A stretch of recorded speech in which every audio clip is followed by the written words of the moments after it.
for coming to today's presentation.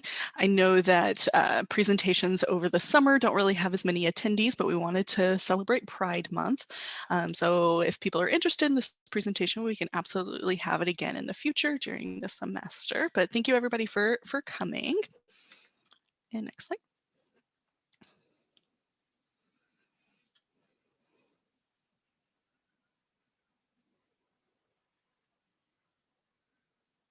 Oh, good point, Daniela. Yeah, the participants will not be recorded, just the presenters. So I'm Tessa Copeland. I'm one of the staff attorneys with the CSU project as a part of CARECEN, and my pronouns are she, her, hers. And Stephanie and Chuck, do you want to introduce yourselves, or I can introduce you either way? I'll introduce y'all because y'all talk a little bit later. Stephanie is also an attorney with the same project. We represent different CSU campuses, but we're both attorneys that do immigration legal work on different CSUs. Her pronouns are she, her, hers. And Charles, also Chuck, he's our guest speaker for today. He also is an attorney, but not with our organization, and his pronouns are he, him, his.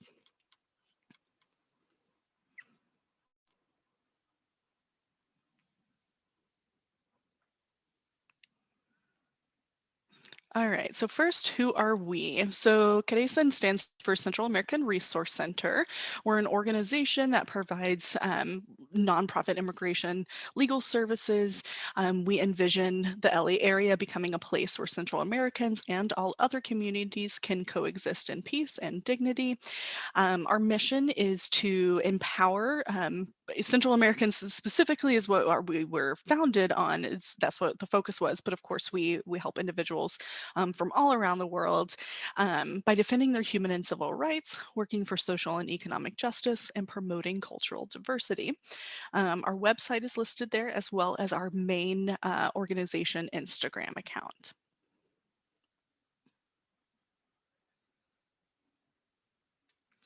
So what is the CSU project? So Stephanie and I are attorneys as a part of this project.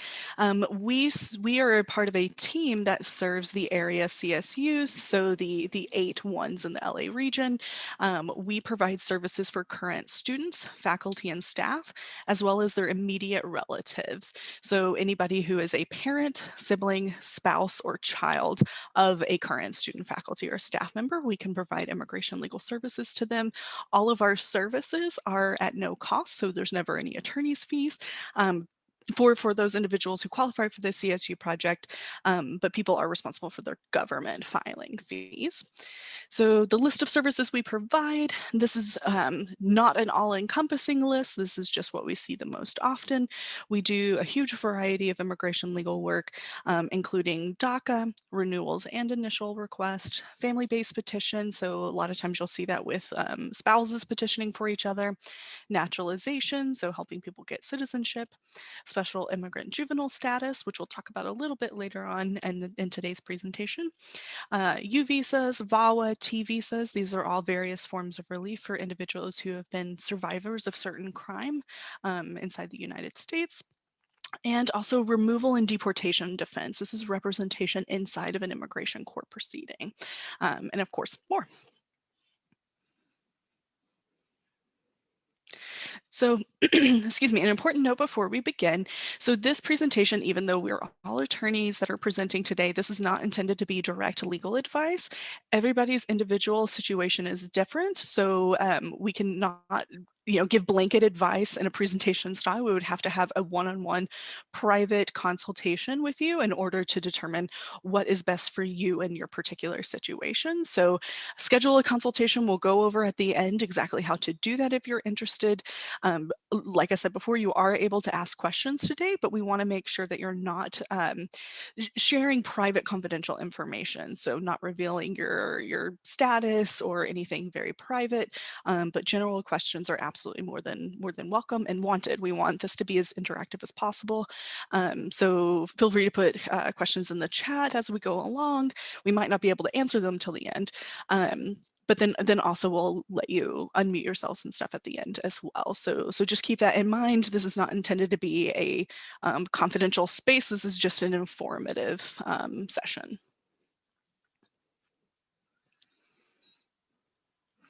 So agenda for today. So we're going to go over a little bit of a brief history of the LGBTQ plus community and immigration law, special considerations for transgender immigrants, identity documents, various identity documents that would show sex and name changes and things like that.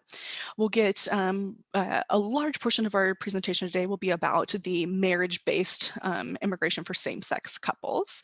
We'll also talk about abuse-related forms of relief, so the ones I alluded to on a couple slides previous, the U visa, T visa, VAWA, SIGIS, asylum, anything that is a form of relief that is related to some harm against the individual. So we'll go over all those different forms of relief.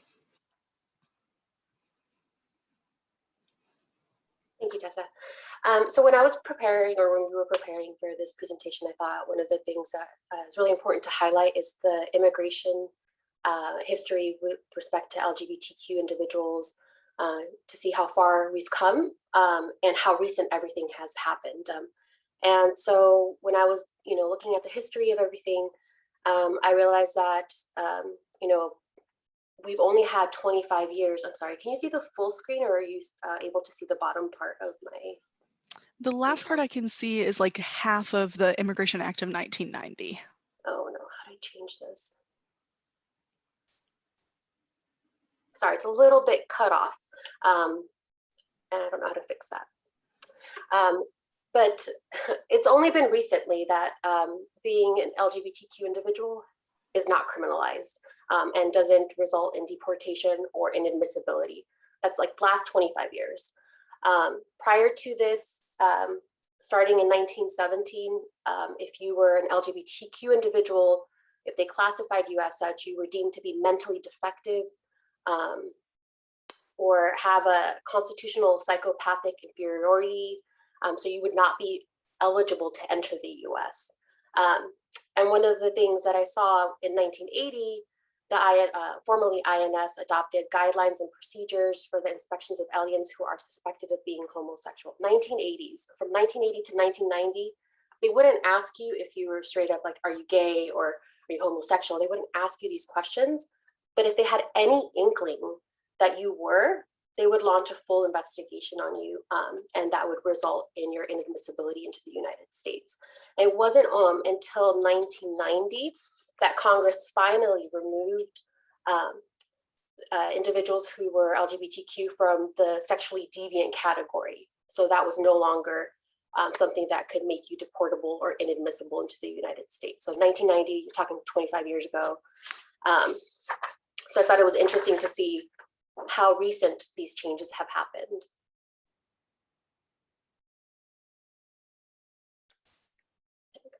Okay. Oh, it went back, sorry. So documentation is super important when it comes to immigration matters all across the board, because you're going to need to provide documentation of your identity.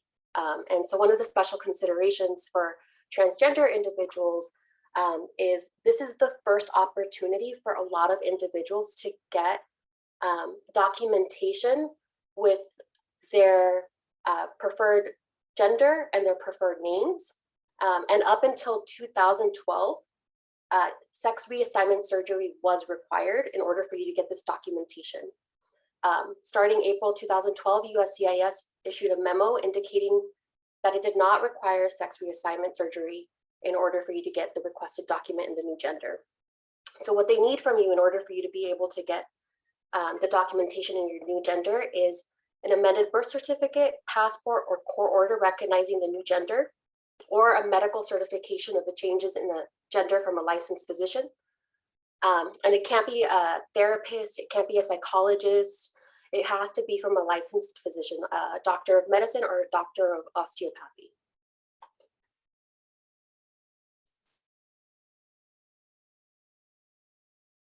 In addition to the aforementioned documentation, You might also need evidence that any name change was completed according to relevant state or foreign law. And so this varies from jurisdiction to jurisdiction. So it can get really complicated for individuals because there's no one-stop shop in order to determine how to do all of this. You're also going to need a recent facial photograph that reflects a good likeness of and satisfactorily identifies the applicant. So a good photo. You might also need a driver's license or other form of government issued ID, but they cannot require this. So if you're unable to get it because the jurisdiction that you're in makes it really cumbersome, you should still be able to move forward with USCIS without these additional documentation. So the documents mentioned previously are the most important ones that you need to gather.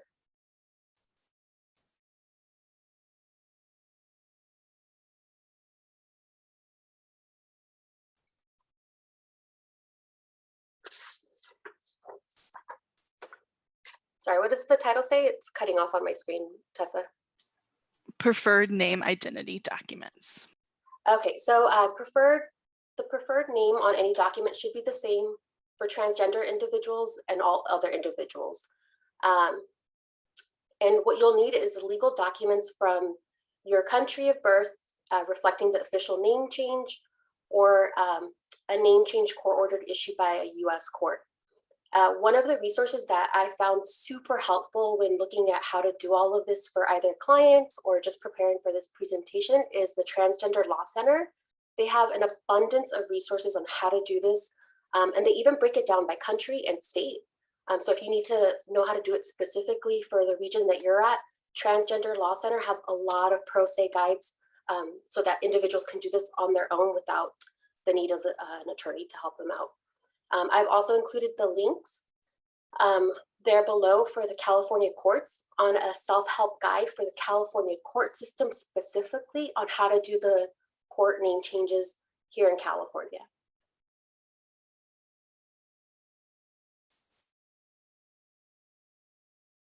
Oh, I think I went back again. Sorry, guys, I'm not used to using Canva. I'm used to using, what is it? PowerPoint. So I'm just kind of like, how do I do this? All right. So let's say you've already started immigration proceedings and you have documentation and you want to change the information that's already on there. Well, depending on, what your status is here in the United States, depends on what documentation you need to submit. So if it's like your first time submitting any immigration application, you'll need to fill out the I-485 application to adjust status for lawful permanent resident.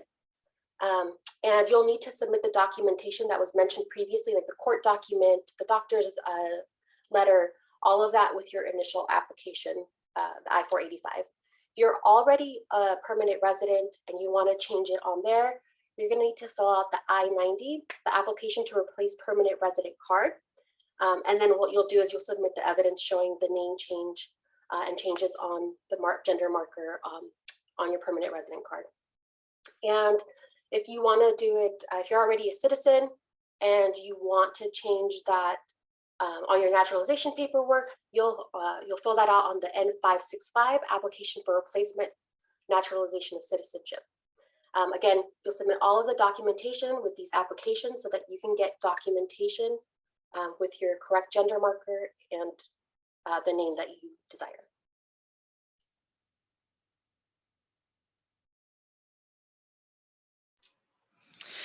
Some other important notes about the actual forms that are related to any immigration form of relief. Most immigration forms, I believe all immigration forms, only include the options for gender as male and female. There's no other option. There's no non-binary option. There's not an option to write in or anything like that. So the little screenshots we have here are from the form IA-21D. That is the main form for DACA. And then also the N-400, which is for naturalization, so that somebody can become a citizen. So those are the two that we have like the little clips from for this slide and the next slide. So you don't have the option of, properly marking your gender marker on the actual form itself, but you do have the option of writing an addendum. So we can always handwrite in, see addendum, and on the last page of the form, writing in the proper gender information there.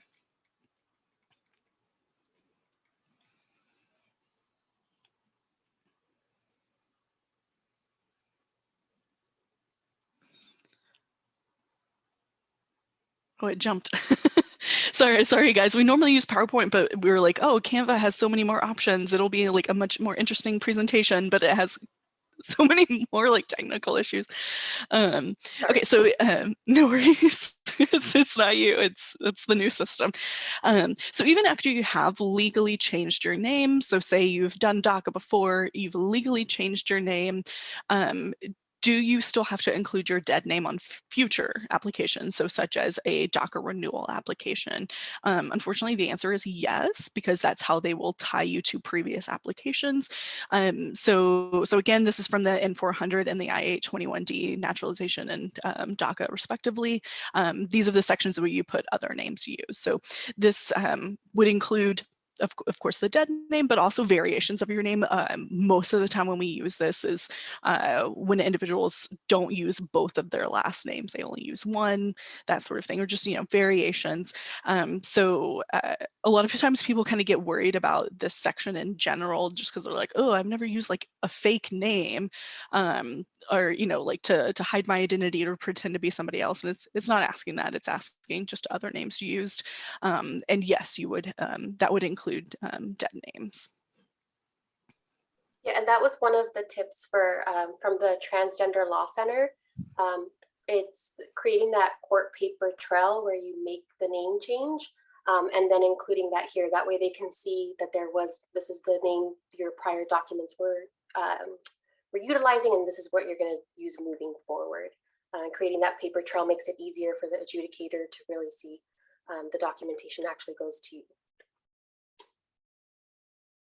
And then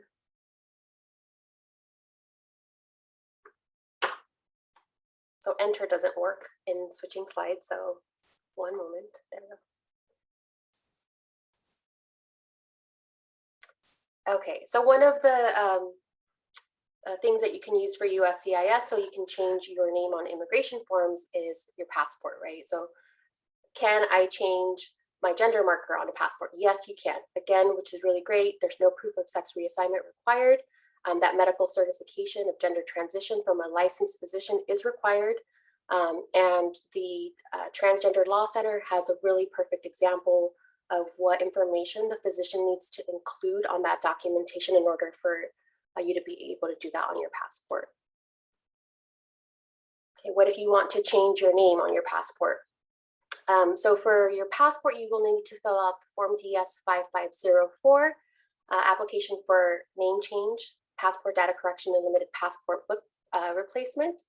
And requirements differ based on location and other type of document, so check your local laws. Again, I feel like I'm going to say Transgender Law Center. I feel like everyone should go read it. But their guide specifically, ID Please, a guide to changing California and federal identity documents to match your gender identity. I couldn't include that because honestly, if we were going over that particular document that they posted, we'd spend the full hour going over how to do all of that. But it's super helpful. Highly recommend that you guys take a look at that. Oh, I'm back again.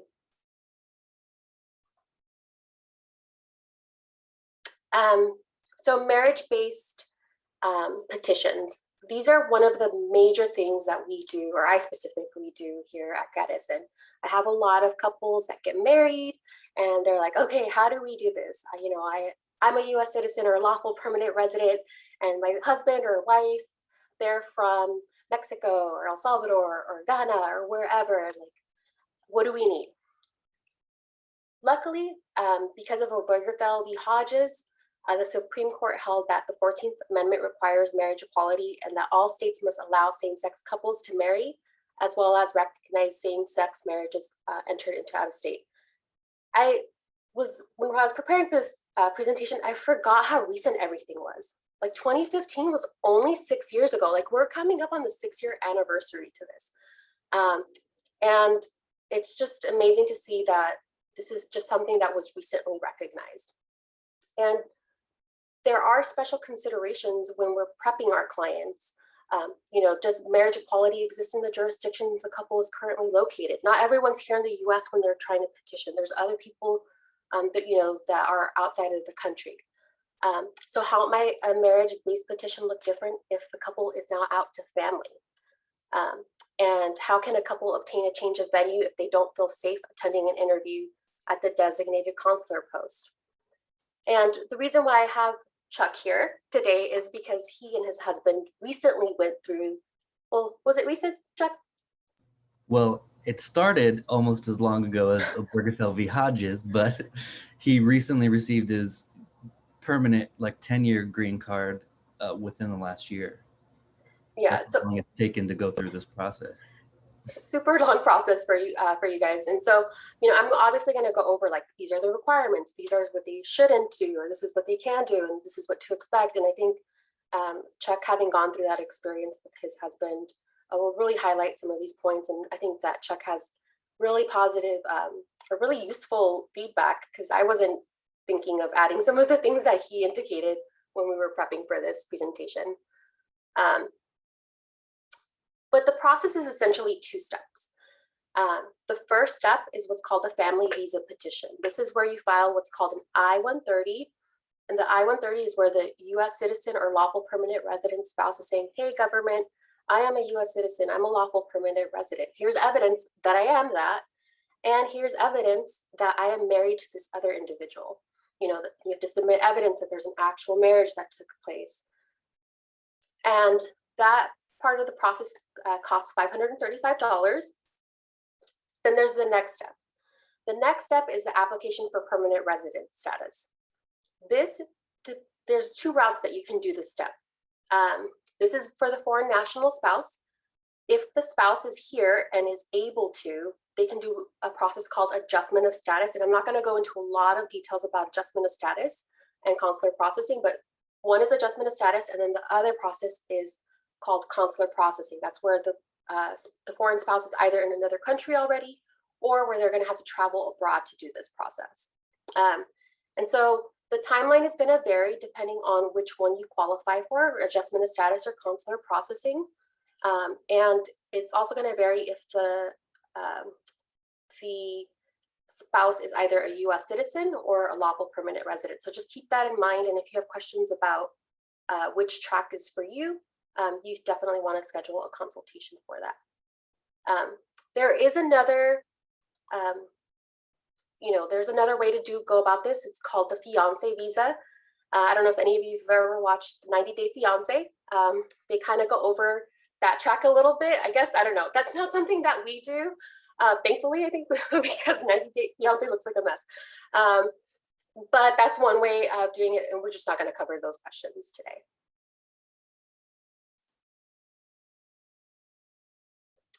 Okay, so the first step where we're talking about the marriage-based petition, I want to note that marriage and spouse is not defined in the Immigration and Nationality Act.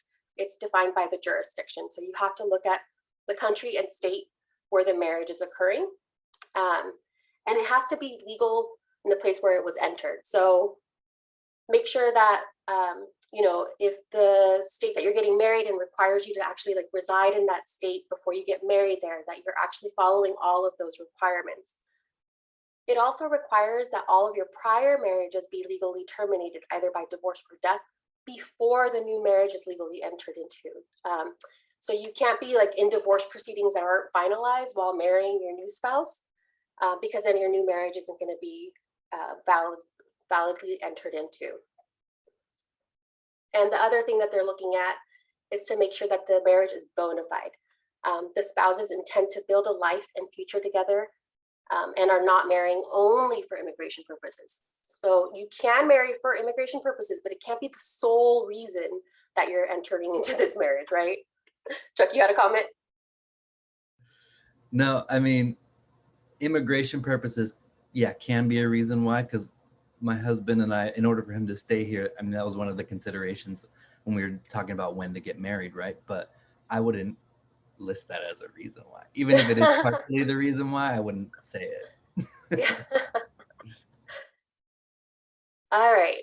So how do you even prove all of this? How do you prove a bona fide marriage, right? And so one of the things that I like to submit is evidence of cohabitation. So that means like you're living together, you're both on the rental agreement. You know, if you're not both on the rental agreement, one of you is on the gas bill or the electricity bill, water bill. Your documents at work show that this is where you both reside, so that you know, it shows evidence that you're both in the same household.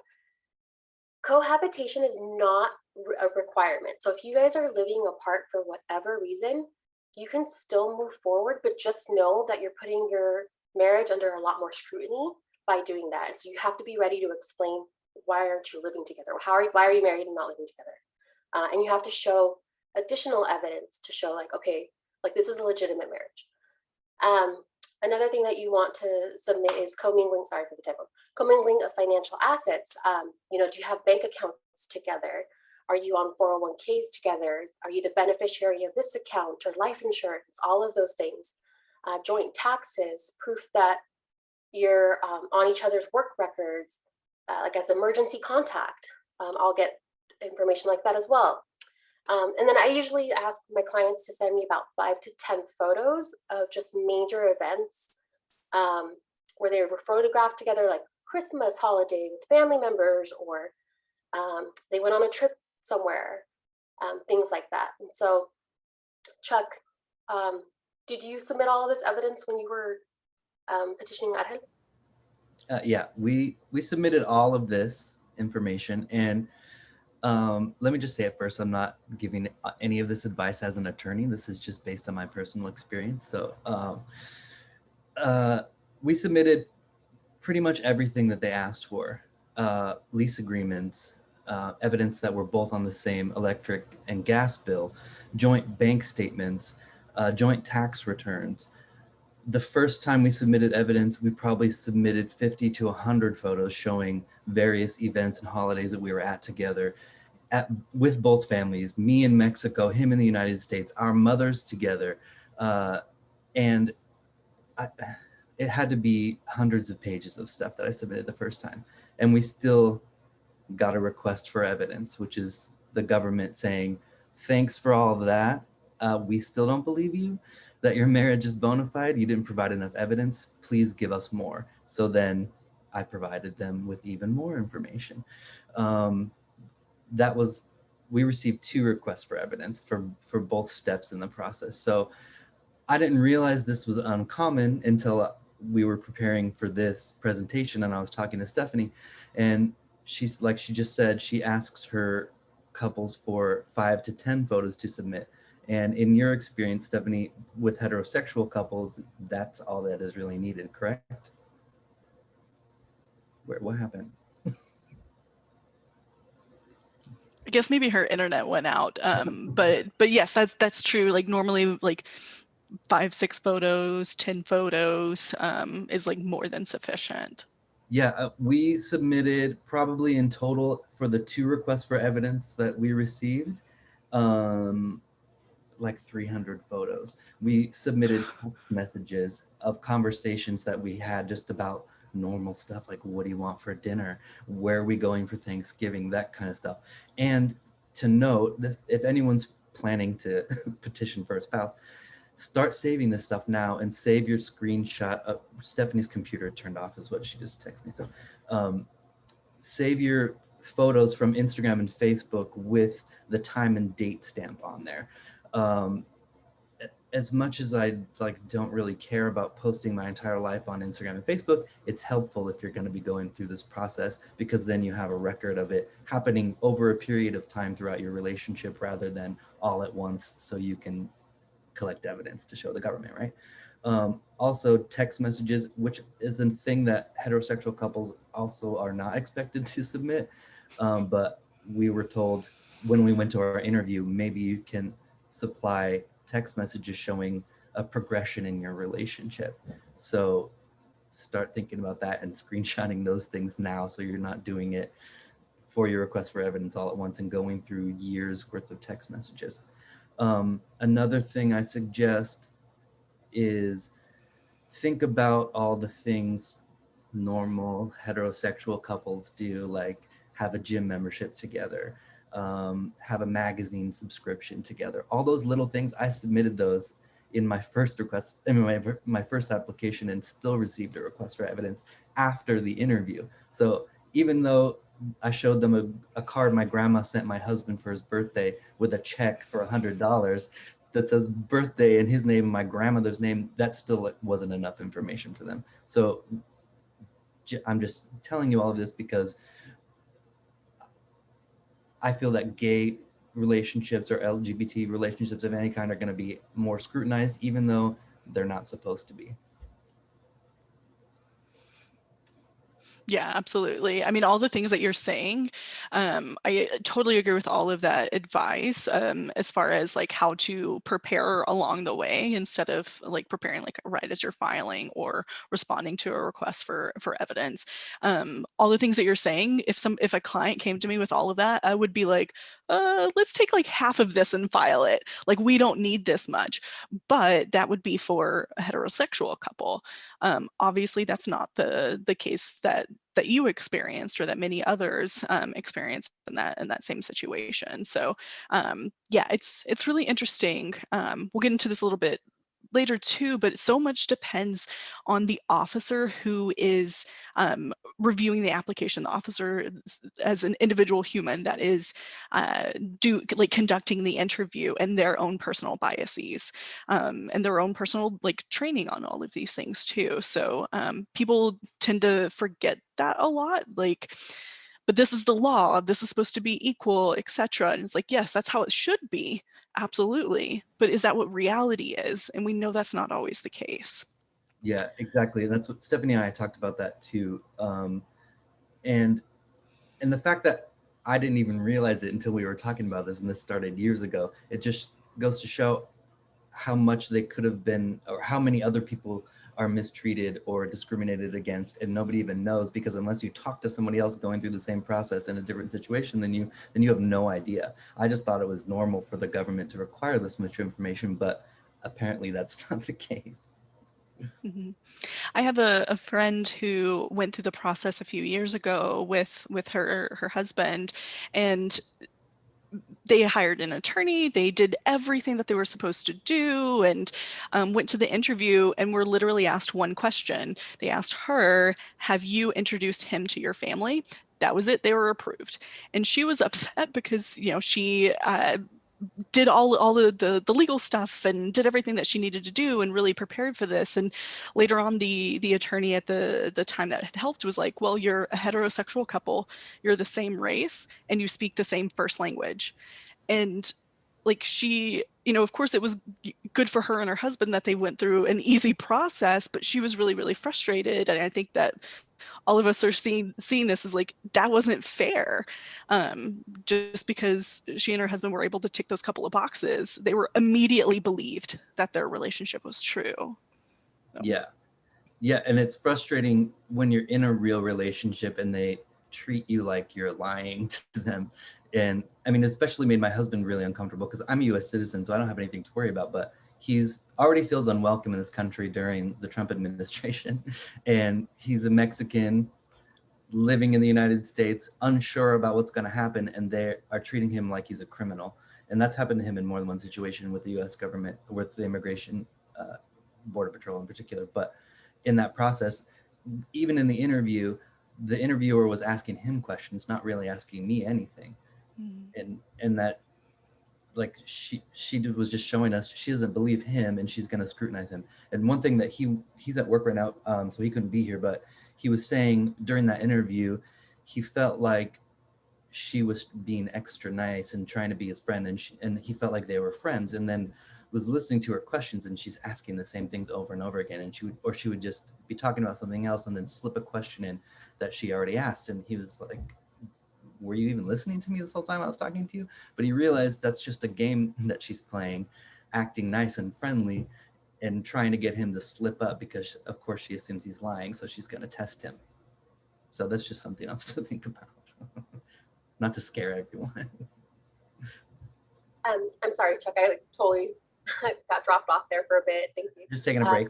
Yeah, just taking a break.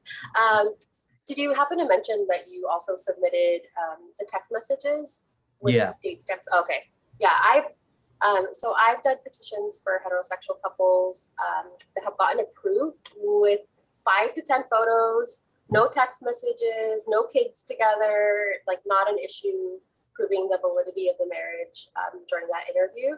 And so to see my friend and his partner go through this similar process, and it's like they're asking them for all of this additional information that wasn't required for my my heterosexual couples. It was like I really wanted to highlight same-sex marriage-based petitions because they're held to a higher scrutiny, even though they're not supposed to.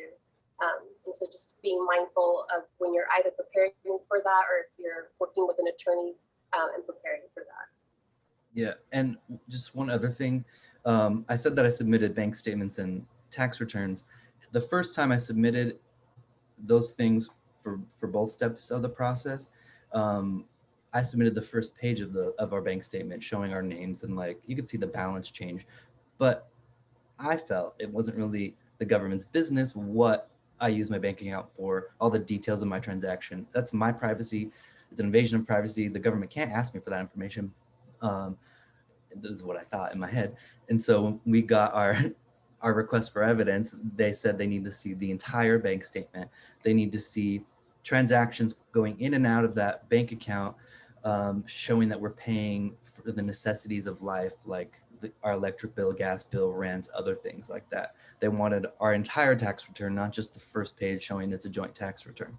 So I'm just telling you this because you may think like it's none of their business to see this kind of information, but apparently it is. And if you don't want to show it to them, then they'll just deny you. So I had to suck it up, and I'm just warning you that you may have to do things that are uncomfortable and burdensome, but that's what they require us to do, unfortunately. Sharing. And just be mindful if you're sharing any, if you're submitting any documentation, especially bank transactions, that you go over your transactions to look at the history, that there isn't any transaction that raises a red flag. So just make sure that you go through your statements before you submit anything to the government.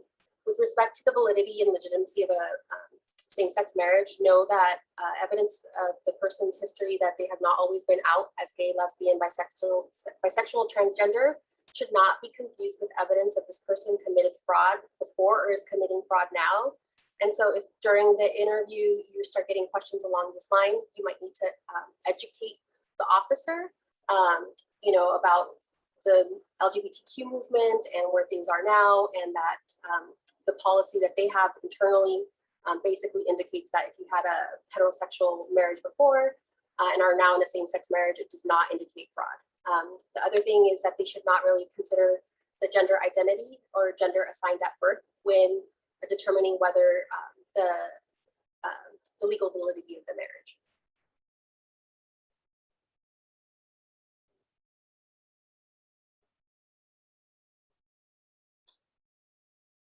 I think the key word there is should not in a lot of these things, but I can say that they sometimes do.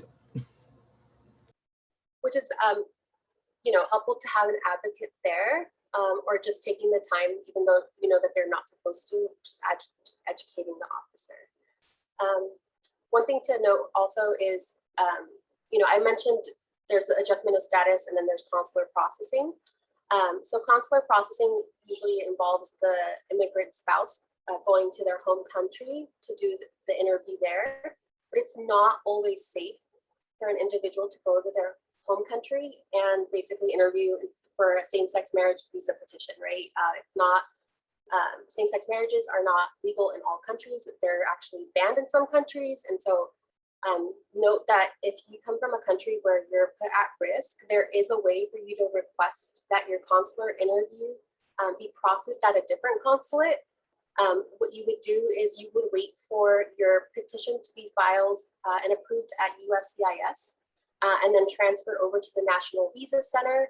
And when it's at the National Visa Center, you would email the National Visa attorney and basically outline the reasons why your consular interview should be held elsewhere for safety reasons.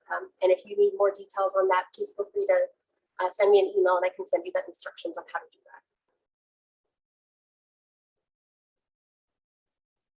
So the final step for both, whether you're adjusting your status, we kind of touched on this a little bit, or consular interviewing abroad, is, the green card interview. In the green card interview, the officer is going to assess the authenticity of the marriage. Questions are going to focus on your relationship history, your daily activities, your future plans together. Think about, like, when did you guys start dating? When did you guys decide to move in together? When did you guys decide to get married?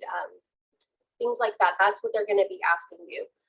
They're not supposed to ask super invasive questions, although they might. And so questions about an individual's LGBTQ identity and related experiences are not appropriate. And I'll share a sample of language that you can state during the interview if something like that starts happening to you. You might get questions about, whether you're out to your family.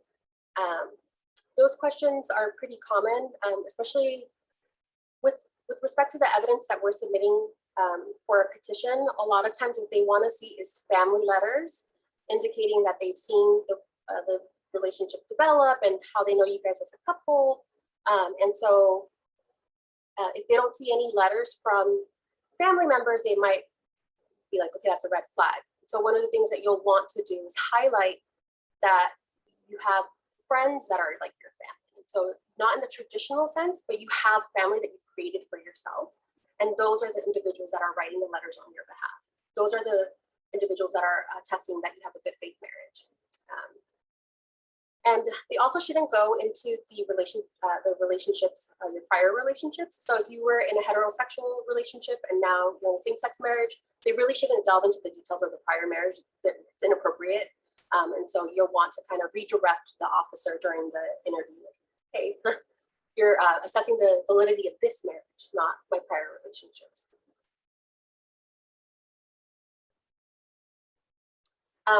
So if I'm not out, again, they might see it as a red flag.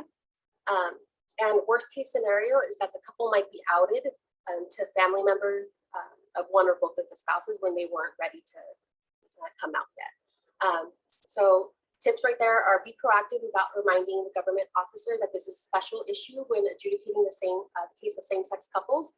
They have guidelines that indicate that this can be an issue that arises and they shouldn't deny an application just because of this.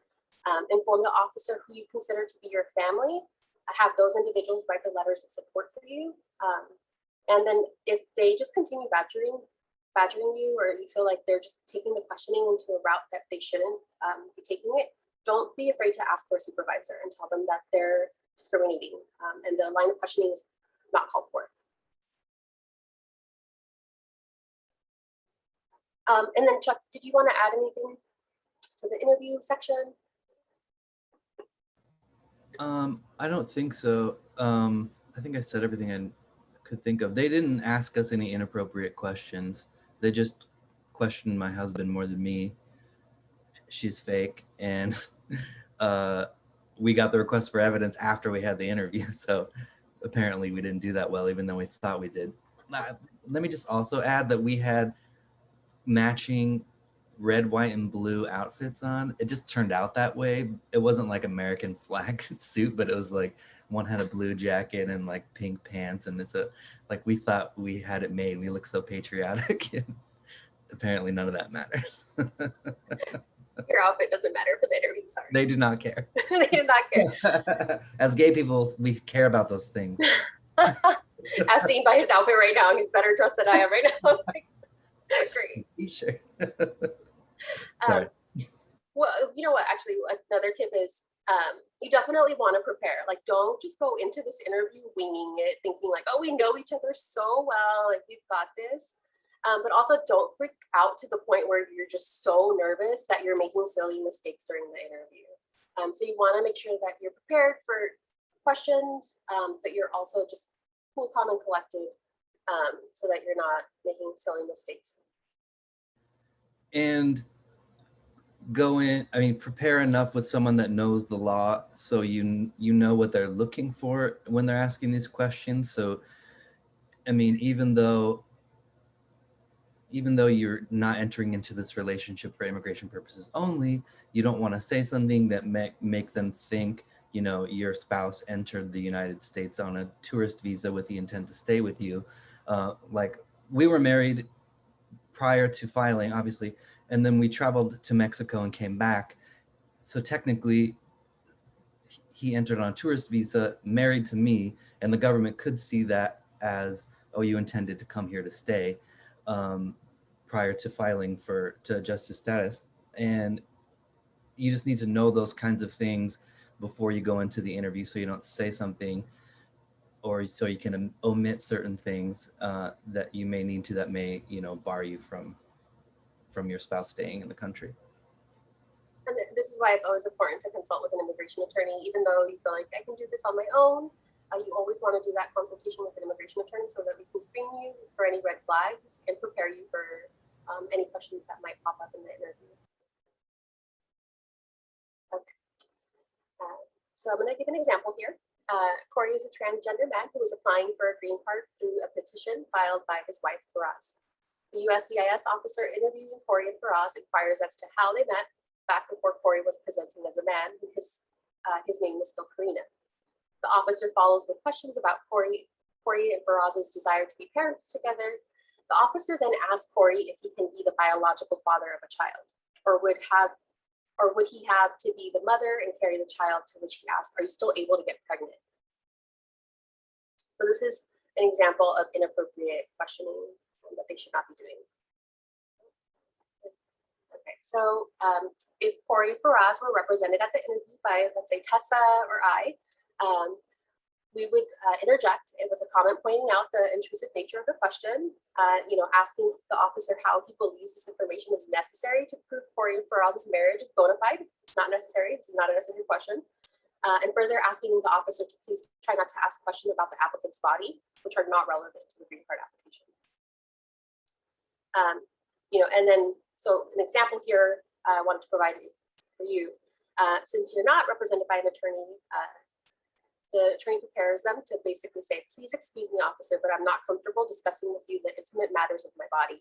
I don't believe this is relevant to my application for a green card. Is it all right if we go back to discussing the application? And then if the officer were to insist on the matter, you want to make sure that you speak to a supervisor. They should know it's not okay. And you want to set boundaries against inappropriate questions and or comments, because you don't want the officer to go down this invasive line of questioning. All right. Can USCIS come to my house? Chuck, did USCIS go to your home? No, they didn't. Okay. They do have the authority to do this. And so how often they exercise this right, it's hard to say. But they have been known to visit a couple's home and interview not only the couple, but also neighbors to verify that the marriage is valid. So be mindful of that. And they have also asked to look in bedrooms and closet nightstands and gone through mail. They're not supposed to do this without your permission, though. But if you allow them through the door, this might occur. So just, if you allow them through that door, they might open drawers in your bedroom. So just be mindful of that. All right, and so with that, I'm gonna go ahead and pass it over to Tessa. Thank you. So yeah, we're going to switch gears a little bit and kind of talk about domestic violence as well as intimate partner violence in the context of these relationships. So here, let me move my little, there we go, the little faces so I can actually see see what I'm reading. So there have been surveys in the past that have indicated that domestic violence, in particular intimate partner violence, was actually even higher in LGBTQ relationships than their heterosexual counterparts. But these next statistics kind of lay out that those within the community tend to have higher rates of experiences of rape, physical violence, or stalking, as opposed to the heterosexual counterparts. So 43.8% of lesbian women and 61.1% of bisexual women have experienced those instances at some point in their life, as opposed to 35% of heterosexual women. For gay men and bisexual men, again, the percentages is higher than heterosexual men. And so on. I know we're kind of low on time, so I want to run through this a little bit quickly, but the important thing to note is that it's not like, 0.1% difference. These are notable differences in the amount of domestic violence and rape and physical violence that are experienced in the population. Another thing to note is that a report that includes these statistics as well has revealed that a number of victims in these situations who identified as non-citizens, that number is higher than those who identified as being citizens or somebody who is documented. So, but what's also important to note is that out of that survey, less than 30% of the individuals surveyed actually revealed their immigration status. So this is also a reflection of the fears that keep undocumented individuals from coming forward whenever they're facing some sort of abuse. So here's another little snippet, a little quote talking about this in context. So because domestic violence is still thought of as a heterosexual problem and only a heterosexual problem, there can be a lot of hurdles when providing services to individuals who stereotype of what they consider to be a domestic violence survivor, not only in the context of who that person is as an individual survivor, but also what types of relationships this can happen in.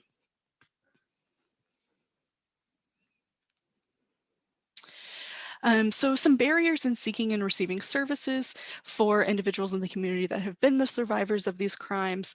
Of course, societal beliefs that it doesn't occur in those relationships, potential homophobia from staff or service members in service providers in the facilities that provide those services, of course, or from other people who are not within the community that are also survivors themselves that you may encounter. Of course, lack of appropriate training for service providers. If they're not properly trained that these instances can happen in all types of couples, then they might not realize the truth of it. There's also a fear that sharing these problems within maybe like a same-sex couple, for instance, will take away from any progress towards equality or fuel some anti-LGBTQ bias. So if you're saying, I'm in a same-sex relationship and this horrible thing is happening, even though it happens in heterosexual couples, it could feel like, oh, here's another example of why these relationships are bad. Domestic violence shelters are typically, considered to be female only in the terms of, they're assigned female at birth and appear female still. So transgender individuals may not be allowed to be a part of that. Also, there's the dangers associated with outing oneself when you're trying to seek those services, a lack of is available to the community, or at least perceived lack of those services. And then, of course, just the general low levels of confidence in the effectiveness of the legal system for the community.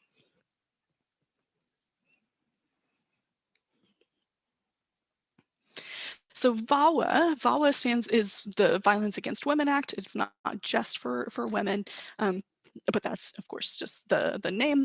So this is for individuals who are in a marriage or a very recently ended marriage with somebody who has status where it was an abusive relationship. So this is something that is available. We've got the elements listed there of how you can prove that you're eligible for this.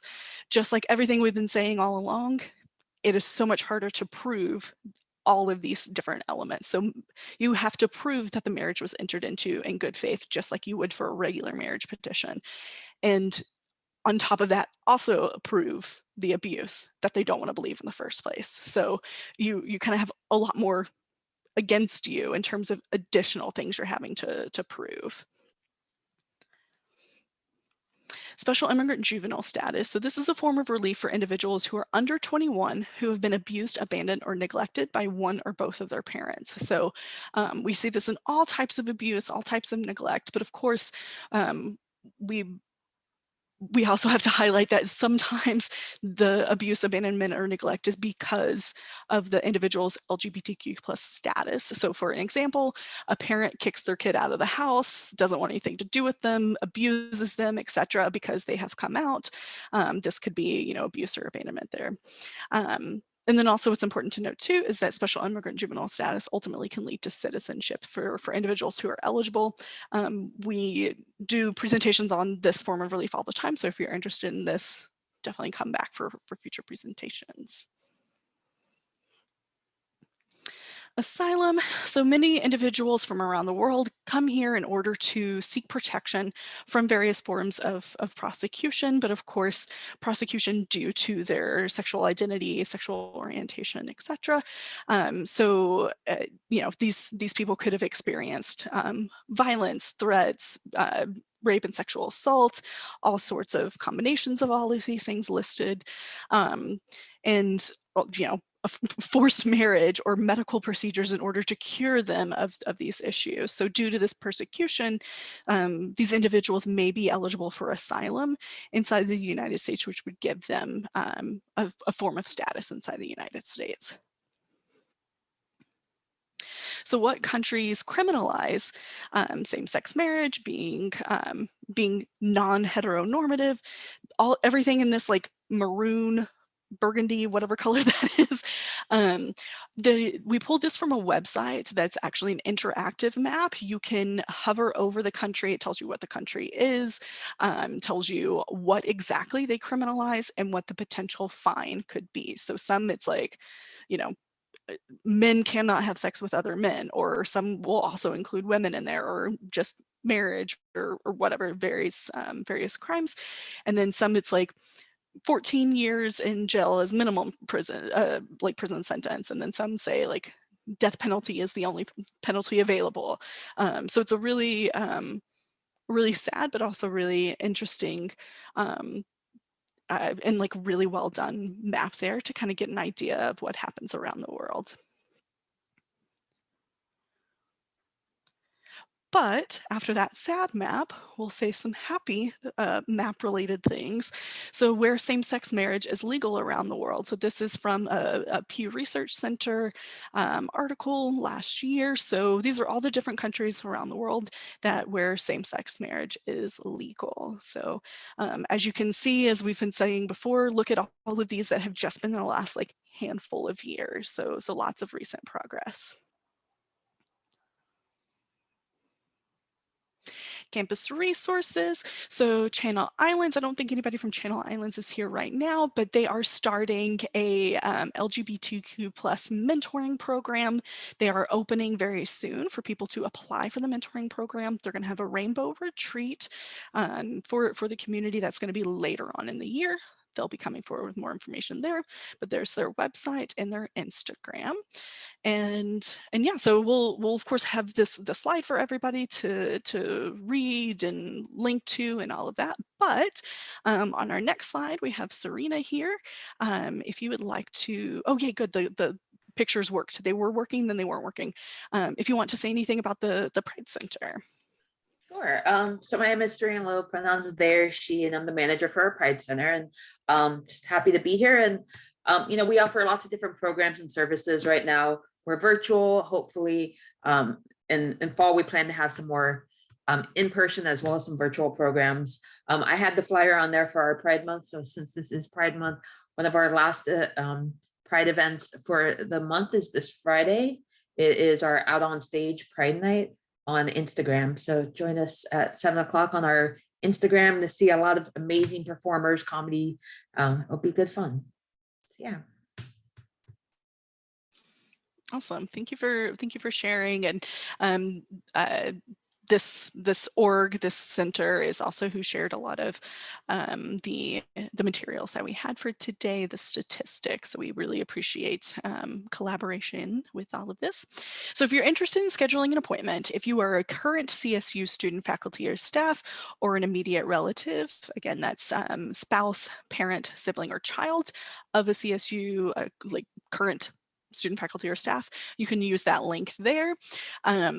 What's important to note is that you should pick your campus. Don't pick a random campus, pick your campus, because then that way you're assigned to the appropriate attorney or legal assistant for your case. If you or somebody you know is associated with a community college in the area, we can also help those as a part of our community college team. So it's the same link, just make sure that you're choosing a community college. If your community college is not listed, you would want to choose other community college, because there's so many community colleges, we just literally can't list them all. So just make sure that you're not choosing another CSU campus. You have to choose just other community college. If you're anybody else, if you're not affiliated with the CSU, if you are an alumni, if you are anything else that's not listed above, we can still see you, just not as a part of our college legal services teams. So you can call that phone number for the main LA office, which is in downtown, or you can use extension 122 for the San Fernando Valley office, which is in Van Nuys. And don't forget to follow all of us on Instagram. So there's the Dream Centers for everything. And of course, a couple of slides ago is for the Pride Centers for all of those campuses as well. We post a lot about upcoming events and of course also do some Instagram lives. We, do post about like legal updates, major changes and things like that. So it's a good way to stay involved and stay on top of the law.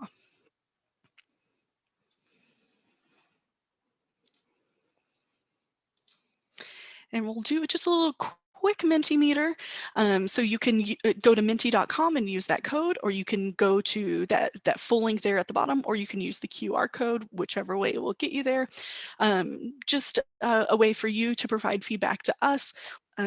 What topics would you like for us to cover in future presentations, as well as if you have any feedback on today's presentation. So this is the first time we've actually covered this presentation as a part of any of our college legal services presentations. So, so we would love more feedback on it so that we can do more and more successful presentations in the future. So we'd love to give you the opportunity to provide some feedback and some suggestions for the future. So we'll leave that up for a second, but then we'll open up for questions. So feel free to type in the chat, or you can also like unmute yourself, whichever you prefer. Hi, Tessa. My name is Aldo. I actually work for Butte College, so I'm like super north, rural, like Red County, tiny little blue dot like school. So I really do love connecting Northern California to like Southern resources, just because again, geographically it's a little bit different up north. If I wanted to kind of like help make a space to like have this kind of like fantastic presentation, who should I reach out to? Ooh.